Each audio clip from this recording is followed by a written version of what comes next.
Greetings, my dear viewer. This is a channel about marital infidelity and about the consequences if one spouse starts to cheat on the other.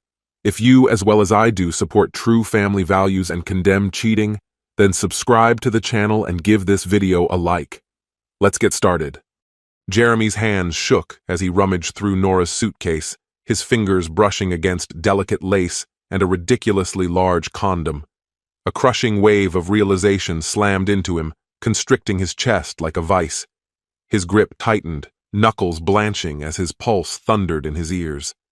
He stared at the incriminating objects, his mind caught in a whirlwind of denial, unable to process the betrayal before him. Across the room, Nora remained composed, carefully painting her lips with slow, practiced precision. She didn't spare him a single glance. Her indifference was salt in an open wound, stoking the embers of his fury into an uncontrollable blaze. How could she be so unfazed? How could she act as if their marriage wasn't crumbling right in front of them?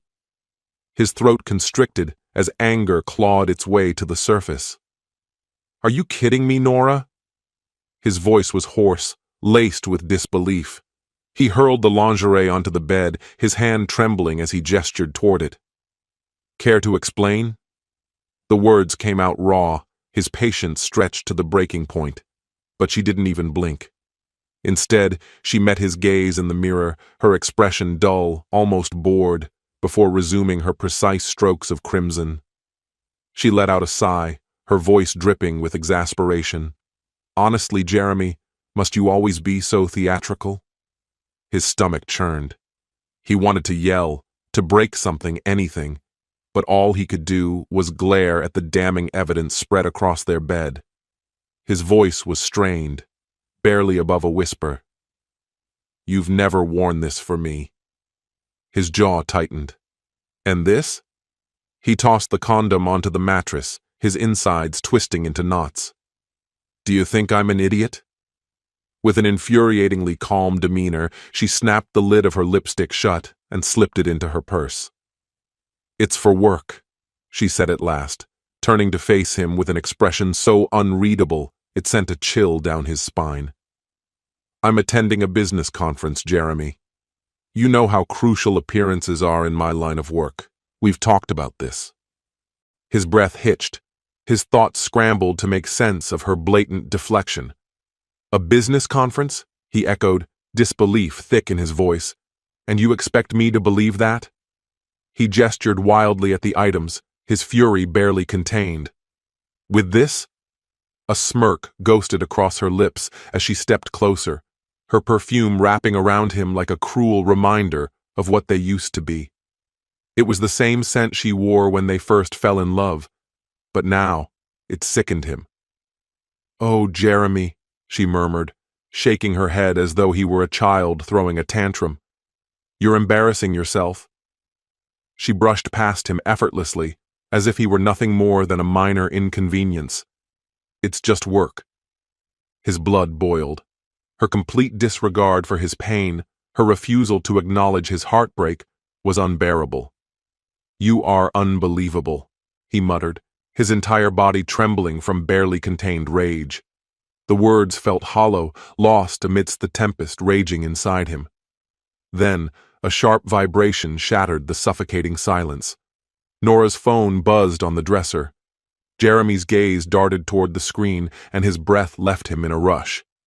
"Mr. Big Johnson can't wait to see you tonight." White-hot fury seared through him. His fingers closed around the phone before he even realized he had moved. He whirled to face her, shoving the screen in front of her face. "Who the hell is Mr. Big Johnson?" His voice cracked, thick with anger and disbelief. Nora barely glanced at the message. Instead, she folded her arms and leaned casually against the doorframe, her amusement unmistakable. A cruel glint flickered in her eyes. "Oh, please," she scoffed, her tone dripping with condescension. "Even if I told you, you wouldn't be able to handle it." She tilted her head, her smirk deepening. "You always want control, Jeremy. But here's a reality check. I make my own choices." Each word sliced through him like a blade. He stood there, fists clenched, seething, yet unable to tear his gaze away. She exuded indifference, as if she had already moved on, as if he were nothing more than a momentary inconvenience in her perfectly planned exit.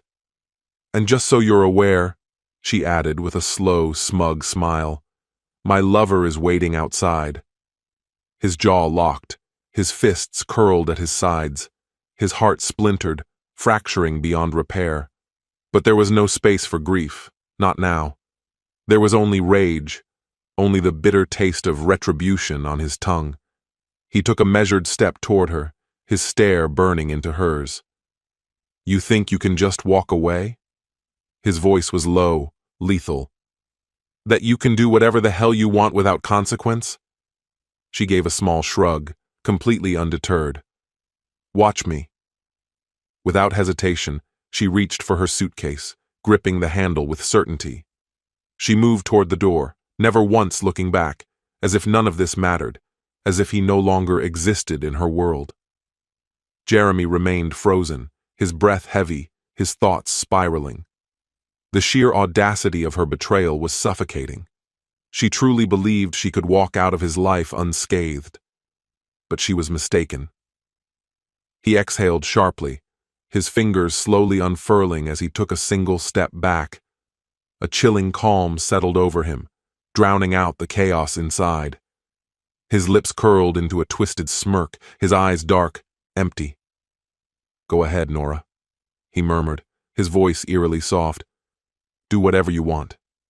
His smirk deepened, dangerous, promising. "Just remember, you started this." For the first time, she faltered. Her fingers tightened around the suitcase handle, her confidence wavering, if only for a second. Then, with a quiet exhale, she turned the knob and stepped through the door. Without hesitation, she stepped through the doorway, the soft click of the closing door echoing in Jeremy's ears. He stood frozen, listening to the crisp rhythm of her heels striking the pavement as she made her way toward the waiting car. His hands shook, his fingers curling into fists so tightly that his knuckles blanched. Every muscle in his body screamed for release, for an outburst, for destruction, for anything to match the storm inside him. But he forced himself to remain still, to breathe, to think. A tempest of emotions surged through him, rage, disbelief, betrayal. Yet beneath the searing pain and raw anger, something colder took root, something unyielding, a steely determination. Nora wouldn't simply walk away unscathed. Jeremy sank into a chair at the kitchen table, his unfocused gaze drilling into the wall. She was gone, just like that. As if none of it had meant anything. As if the wreckage she left behind was trivial. The vacant detachment in her eyes had cut deeper than words ever could. She had cast him aside, dismantled everything they had built, and expected to move forward as if he had never mattered. But she was wrong. Jeremy reached for his phone. The chaos in his thoughts funneled into a singular, unwavering purpose: retribution. His grip tightened as he dialed. After a few rings, Kevin answered, his tone casual. "Jeremy, man, long time. What's going on?" Jeremy skipped the pleasantries. "I need a favor, a big one." His voice was measured, controlled, but there was a dangerous edge beneath it. A brief silence stretched as Kevin picked up on the shift in his tone. "I need proof," Jeremy continued, his jaw tightening. "Nora's been cheating. I want everything. Texts, emails, call logs. I need to know when, where, and how long this has been going on. I want them both exposed." Kevin hesitated before letting out a sharp breath.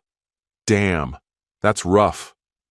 A pause, then a more resolute, "All right. What exactly are you looking for?" Jeremy's response was instant. "Everything, no gaps." Another beat of silence before Kevin sighed. "I'll see what I can dig up. Give me a few days." Jeremy gave a curt nod, even though Kevin couldn't see it. "Appreciate it." He ended the call, his mind already shifting toward the next step. Nora thought she could walk away without consequence. She was about to learn otherwise. The longer he sat with the weight of her betrayal, the more his resolve solidified. He wouldn't let her get away untouched. Not this time. For days, he fine-tuned his plan, working late into the night with Kevin and Eric to ensure every piece fit perfectly. No detail was left unchecked. He had no doubts, no hesitation, only a quiet, methodical fury. Each time he replayed the memory, her indifferent gaze, the smug way she had spoken of her future, the casual cruelty in her tone, his focus sharpened. He refused to let raw emotion cloud his strategy. Revenge required patience, precision.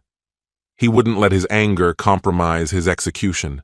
The gala would be the perfect setting, a room filled with her peers, colleagues, and friends, the very people whose admiration she thrived on. Jeremy would strip it all away, right in front of them. When the evening arrived, he was ready. Dressed in a sleek suit, he played the role of the devoted husband effortlessly. But beneath the composed exterior, his plan was already in motion.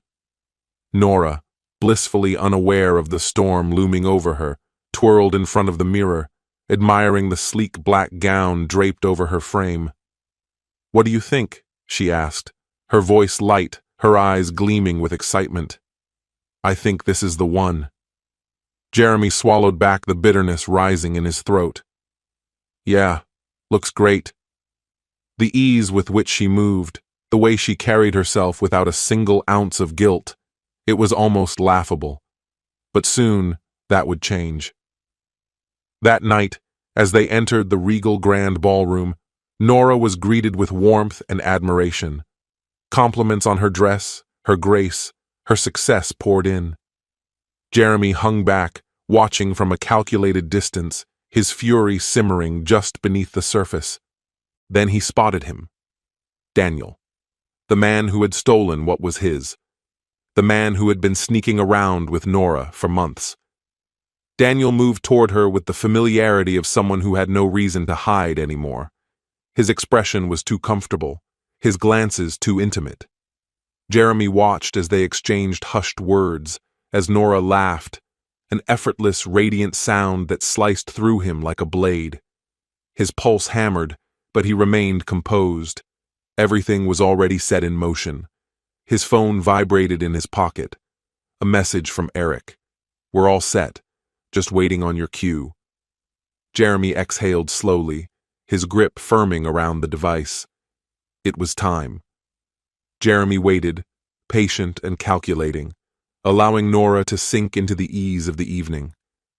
She believed the worst had passed, that she had evaded any fallout, untouched and unsuspected. He watched as she laughed with Daniel, her guard lowered, oblivious to the inevitable reckoning inching closer. Every concealed glance, every hidden exchange, all the secrets she had buried so carefully, soon they would be unearthed. The anticipation coiled within him, taut and ready to snap. He knew others were watching too, their eyes skimming over the room, missing the storm about to descend. When the time was right, after an hour of quiet scrutiny, Jeremy made his move. The event was at its peak, the speeches underway as guests naturally gravitated toward the stage. Nora and Daniel, lost in their illusion of security, followed the flow of the crowd, completely unaware of the shift in the air. Jeremy navigated through the throng with precise ease, his heartbeat steady, not out of fear, but exhilaration. The ballroom lights dimmed. A massive screen flickered to life behind the stage. Jeremy's attention sharpened. The audience hushed, a ripple of confusion passing through them as they turned to the unexpected display. At first, there were only words, plain white against a black backdrop, drawing people in, compelling them to read, to decipher. Then, understanding dawned. The murmurs started, a low, spreading hum, like sparks igniting dry tinder. The messages revealed themselves, stark and undeniable. Flirtations, rendezvous, explicit confessions. Nora's smile faltered, freezing mid-expression as her gaze locked onto the words. Her fingers clenched involuntarily at her side. The whispers swelled, the weight of scandal crashing over the room, impossible to ignore. Her lips parted, but no words came. Her face twisted in an instant, confusion giving way to horror. A flicker of a nervous smile appeared, only to vanish just as quickly. The messages continued, each revelation worse than the last, each detail hammering home the truth. Nora and Daniel had been entangled in a clandestine affair. The atmosphere thickened, suffocating, leaving no room for denial. Then came the final strike. The screen shifted once more. A video. The grainy footage played, a secret rendezvous in a dimly lit hotel room captured in unrelenting detail. The lighting concealed little. The figures, their movements, their intent, all were unmistakable. The audio was damning. The room held its breath, the silence punctuated only by sharp inhalations of shock. The damage was done. Nora paled, her hands flying to her mouth as the full impact of the betrayal crashed down on her. She spun toward Jeremy, her frantic gaze locking onto his. What have you done?" she gasped, her voice thin with panic. Behind her, Daniel stood frozen, cornered with no escape. Jeremy stepped forward, composed, his anger held beneath an icy veneer. His stare never wavered. "You did this to yourself, Nora," he said, his voice level but edged with steel. "You thought you could lie. Humiliate me. Walk away without consequences." Nora shook her head, desperation clawing at her expression. "Jeremy, please, let me explain." He lifted a hand, cutting her off. "There's nothing left to explain." His words were final, unyielding. "You built this lie. Now, everyone sees the truth." Daniel found his voice at last, though it was weak and trembling. "Jeremy, man, it's not—" Jeremy turned on him with an unreadable expression. "Shut up, Daniel." The words were sharp, slicing through the chaos. "You don't get to speak." The room descended into turmoil. Conversations buzzed in frantic whispers, glances darting between the screen, Nora, and the wreckage of her facade. The video ceased, but the destruction was irreversible. Nora stood motionless, her hands trembling, her reputation disintegrating before her eyes. She had never foreseen this. She had never believed he would strike back like this. Jeremy leaned in, his voice dropping to a whisper only she could hear. "The moment you betrayed me, you forfeited mercy," he murmured, his tone devoid of sympathy. "This is me returning the favor." The aftermath was swift and brutal. As the screen went dark, the room buzzed with stunned disbelief.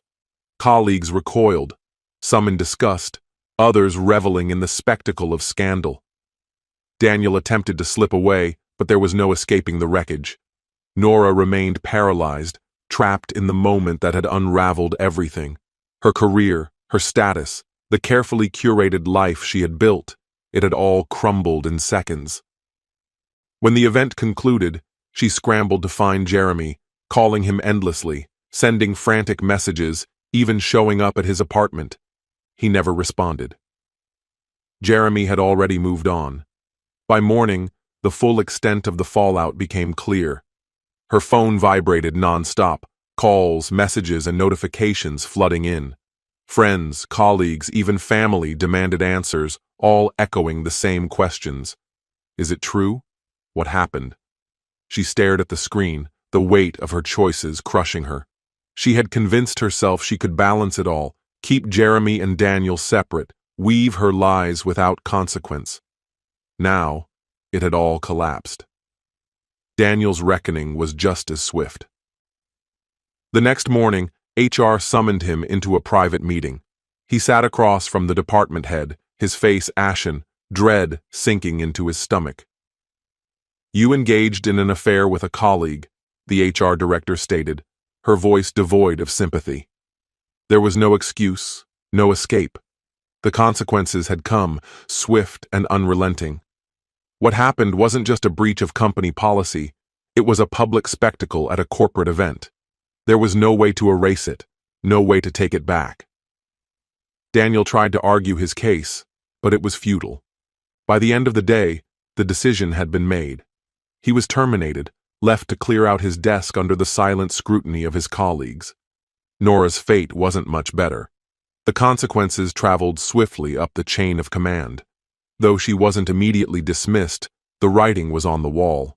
Her position was untenable. One by one, her responsibilities were reassigned. Her authority chipped away until there was nothing left for her to do but resign. Sitting alone in her car after that final meeting, reality came crashing down on her. The sobs tore through her, raw and unrelenting, as she finally grasped the full extent of her collapse. Her career in shambles, her marriage beyond saving, her dignity in ruins.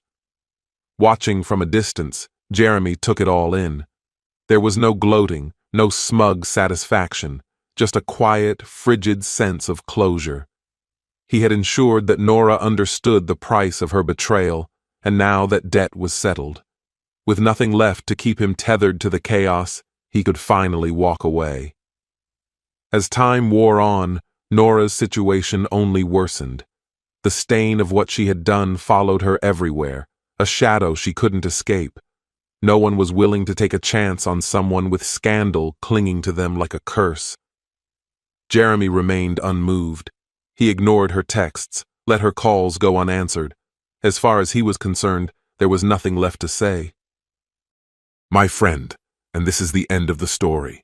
If you liked this story, then put your royal like and subscribe to the channel. May the force be with you. Greetings, my dear viewer. This is a channel about marital infidelity and about the consequences if one spouse starts to cheat on the other.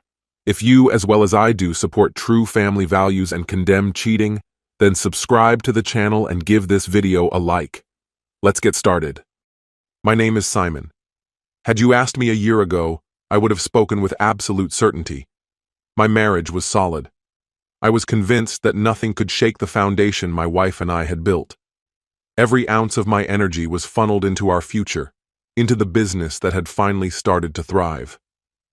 Expanding into new markets meant I was away often, sometimes for days, sometimes for weeks, but I reassured myself that it was all for us, for the life we had envisioned together. I never doubted that it was worth it. But life has a cruel way of stripping away your illusions just when you start to believe you have everything under control. The day my reality shattered, I wasn't searching for the truth. It came looking for me. And when it did, the impact was devastating. I was on another business trip, focused on the usual, meetings, negotiations, expansion plans. Everything seemed to be going smoothly. Contracts were being signed, progress was being made, and I was already looking forward to returning home to my wife, anticipating the time we would finally spend together. Though the work was exhausting, it felt meaningful because I believed I was sacrificing for something greater. Then, in the middle of my day, my phone rang. It was Benjamin, an old friend, one I had trusted for years. But there was something in his tone, something unsteady, hesitant. His next words dismantled everything I thought I knew. Simon, I wasn't sure whether to call, but I can't keep this to myself. I just saw Ellie coming out of a hotel, with another man. I didn't speak. My brain resisted the weight of what I had just heard. Maybe it was a mistake. Maybe he was wrong. But Benjamin wasn't the kind of person to make careless assumptions. I took pictures, he added quickly. I wasn't sure if I should, but I had a bad feeling. I'll send them to you now. A moment later, my phone vibrated again. My hands felt like stone as I lifted it, opened the message. And there she was, Ellie, my wife, stepping out of a hotel. She wasn't alone. A man stood beside her. I didn't react. I didn't call her, didn't yell, didn't demand answers. I just stared at the image, the undeniable truth staring back at me. My mind scrambled to come up with an explanation, anything that could make this something other than what it was. Simon? Are you still there? Benjamin's voice pulled me back. Yeah, I forced out, keeping my tone steady. Man, I hated to be the one to tell you this, but you needed to know. I nodded to myself, though he couldn't see me. I didn't blame him. If anything, I was grateful. He had no obligation to say anything, but he had chosen to. And deep down, I understood. He was right. I needed to know. But now that I did, what was I supposed to do with it? I arrived home earlier than planned. I didn't announce it. I didn't send a text or call ahead. I simply walked through the front door. Ellie was in the kitchen, humming softly as she diced vegetables. When she turned and saw me, her face lit up. "You're back early." "How was your trip?" she asked lightly, as if everything were the same. I forced myself to maintain my expression, to act as though nothing had changed. I gave a casual response, watching her, listening to her chatter, waiting for the right moment. Then, I said it. "Unlock your phone." The room fell into silence. The atmosphere shifted, thick with something unspoken. Her smile wavered, then quickly returned, but this time it was strained. "What? Why?" She let out a nervous laugh, trying to make it sound like a joke, but I saw the way her fingers tensed. I didn't answer. I just held her gaze, waiting. She shook her head. "Simon, don't be ridiculous." "Unlock it," I repeated, my tone devoid of emotion. No anger, no pleading, just a command. She crossed her arms, another forced laugh escaping. "You don't trust me? After everything we've been through?" I didn't argue. Instead, I reached for her phone, holding it between us. The color drained from her face. "Unlock it now, or I swear I'm walking out that door and never looking back." For a few unbearable seconds, she didn't move. Her eyes searched mine, looking for a way out. But there wasn't one. We both knew it. Her hands trembled as she took the phone from me, her fingers hesitating over the screen before finally giving in. The lock screen disappeared. What I saw next stripped away any last shred of doubt. Unread messages flooded the screen. Some were from a saved contact, others from an unknown number. I opened one, then another, and another. Explicit texts, photos, videos, images of her. Ones I had thought were meant for me. Ones she had always sent me as a reminder of what I had waiting at home. Now I knew she had been sending them to him too. I scrolled through the hotel reservations, the late-night exchanges, and the secret rendezvous planned while I was away on business. Message after message painted a picture of deception. Discussions about me, about how she was certain I was too absorbed in my work to ever suspect a thing. She was confident, convinced that my trust in her was so absolute that I'd never see the truth. My hands tightened around the phone as my vision swam for a moment, but I forced myself to keep reading. I needed to see every detail, to know exactly who she was when she thought I wasn't looking. Ellie collapsed onto the couch, her shoulders shaking, fingers clutching at her face as ragged sobs tore through her. It was as if the weight of guilt had only now become unbearable. "I'm sorry. I was lonely. You're never here, Simon." The words came out in fractured breaths, her voice cracking under the pressure of her own regret. "I never meant for this to happen. I love you. Please let me explain." But I didn't react the way she had hoped. I said nothing. My silence was colder than any outburst could have been. Without hesitation, I captured screenshots of everything, forwarding the files to myself. Then, with the same measured calm I'd used when I'd first asked her to unlock her phone, I set it back down on the table. Our eyes met. Hers were red-rimmed and pleading, but my voice was devoid of warmth. "I don't need your explanations." Without another word, I turned away, walking past her trembling form and heading straight to our bedroom. I began gathering what little I had left from my last trip: clothes, documents, anything essential. Everything I needed to walk away for good. That night, I moved into a temporary apartment, severed all ties, and blocked her number. If she had anything else to say, she could say it through my lawyer. I called him that night to begin the process of filing for divorce. That was the fundamental difference between us. She acted on impulse, driven by selfish emotions, while I acted with purpose, with finality. Every step was handled legally, precisely. There would be no emotional negotiations, No forced conversations draped in civility. No unnecessary discussions. My lawyer made it clear, no mediation, no drawn-out conflicts, just a clean, definitive break. And for the first time in a long time, I could breathe. The pain didn't vanish overnight. I didn't wake up the next morning suddenly free of the betrayal. But I had a choice: drown in my grief or use it as fuel for something greater. I chose the latter. I threw myself into work with a drive I had never known before. The expansion I had once only dreamed about, I made it happen. I didn't just move, I completely transformed myself. As time passed, the sting of her betrayal dulled. It wasn't time that healed me, it was my decision to move forward that did.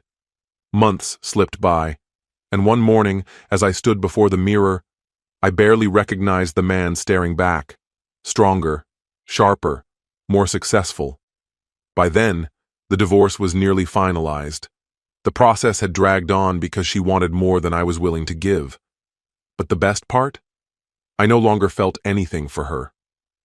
No anger, no sadness, no love, just indifference. And I had come to learn that indifference was the most powerful form of retribution. For months, there was silence.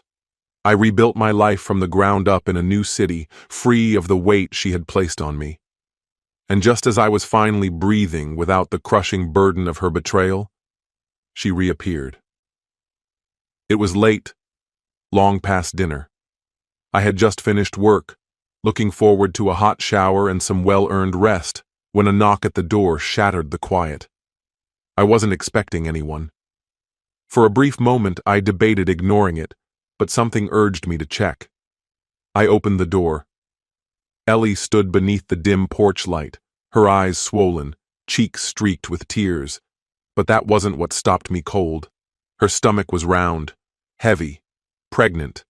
A thick silence stretched between us as I stood motionless, my mind momentarily blank. Then she broke down, her sobs turning into desperate gasps for air. She told me she had made a terrible mistake. That guilt had eaten away at her, night after night, leaving her restless, drowning in regret. She confessed that she had spent months crying herself to sleep, wishing she could undo it all. She swore she had never stopped loving me, that it had been loneliness that led her to make reckless choices. And then she delivered the final blow. "Simon, this is your baby." She said it as though those words alone could tether me back to her, as if they carried the power to erase everything and rewrite our history. She begged for another chance, pleaded for us to be a family. She swore she had changed. I listened. I let her spill every tear-soaked apology, every carefully chosen promise designed to pull at my sympathy. And when she finally fell silent, watching me with hopeful, tear-drenched eyes, I nodded once and said, "All right, let's get a DNA test." The moment the words left my mouth, her face changed. The tears halted. Panic flickered in her expression. "What?" A nervous laugh escaped her as she shook her head. "Simon, how could you even ask me that? Do you honestly believe I would invent something like this?" She shot at me, her eyes blazing with fury. I remained silent, watching her unravel. Her voice trembled with outrage as she accused me of cruelty, of digging up the past just to punish her. She demanded that I trust her as I always had, claiming my request was an insult, an attack, proof that I had never truly loved her at all. And in that instant, I saw everything clearly. If she had nothing to hide, she wouldn't be so terrified. If she were absolutely sure the child was mine, she wouldn't hesitate. But she did. She recoiled. She deflected. She resisted. I took a slow, measured breath, then stepped back, gripping the door handle. "If you refuse to take the test," I said, my voice level, "then there's nothing more to discuss." Without waiting for a reply, I shut the door in her face. I had thought I had already witnessed the worst of Ellie's deceit. I had been wrong. Months passed. I had cut her off entirely, making it clear that I wanted no part in her supposed pregnancy. Then, out of nowhere, I was served with legal documents. She was suing me. Ellie was taking me to court, accusing me of abandoning a child she had refused to prove was mine. The hypocrisy was staggering. She played the wounded woman flawlessly. In the courtroom, she wept. She spoke of betrayal, of heartbreak. She painted herself as a devoted mother left to suffer alone, abandoned by the man she had once trusted. To the untrained eye, she was the picture of a scorned lover, a woman who had given her heart only to be cast aside. But there was one problem. She was lying. What she didn't know was that I was no longer the man she had once manipulated. I had the resources, I had the knowledge, and most importantly, I had the resolve to fight back. So, I did what any man in my position would do. I hired the best legal team available. These weren't just any attorneys. They were specialists, professionals who had made careers out of exposing manipulative spouses in court. And Ellie? To them, she was just another case. The trial was brutal. My lawyers dismantled her claims piece by piece. They laid out every piece of evidence, her history of affairs, her adamant refusal to take a paternity test, her blatant attempts at financial extortion. They exposed her entire strategy, distorting the truth, exploiting the system, casting herself as a victim while orchestrating the entire downfall. Every lie she spun was met with undeniable proof. Every teary-eyed plea was countered with irrefutable facts. By the time my legal team had finished, there was nothing left of her case. The courtroom, once filled with whispers of sympathy for the abandoned mother, now hummed with the weight of her deception. She had no counterargument, no defense, no way out. She had walked into that courtroom expecting to ruin me. Instead, she had destroyed herself. The judge's decision wasn't just in my favor, it was final. Not only was her lawsuit thrown out, but she was issued a cease and desist order, legally barred from contacting me in any way. She had lost, and this time, it was undeniable.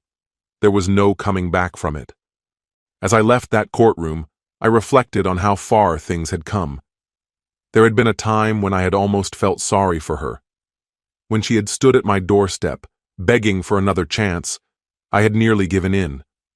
But after everything, the deception, the manipulation, the audacity to drag me into court over a child she refused to prove was mine, I felt nothing but relief that I had severed her from my life. If this entire ordeal had taught me anything, it was this. Never let guilt or manipulation make you doubt your worth. When someone shows you who they truly are, believe them. I had ignored the warning signs. I had trusted blindly, and I had suffered for it. But once I walked away, I never looked back. And that was the best decision I ever made. So tell me, if you had been in my position, would you have done the same? Or do you think she deserved another chance? My friend, and this is the end of the story. If you liked this story, then put your royal like and subscribe to the channel. May the force be with you.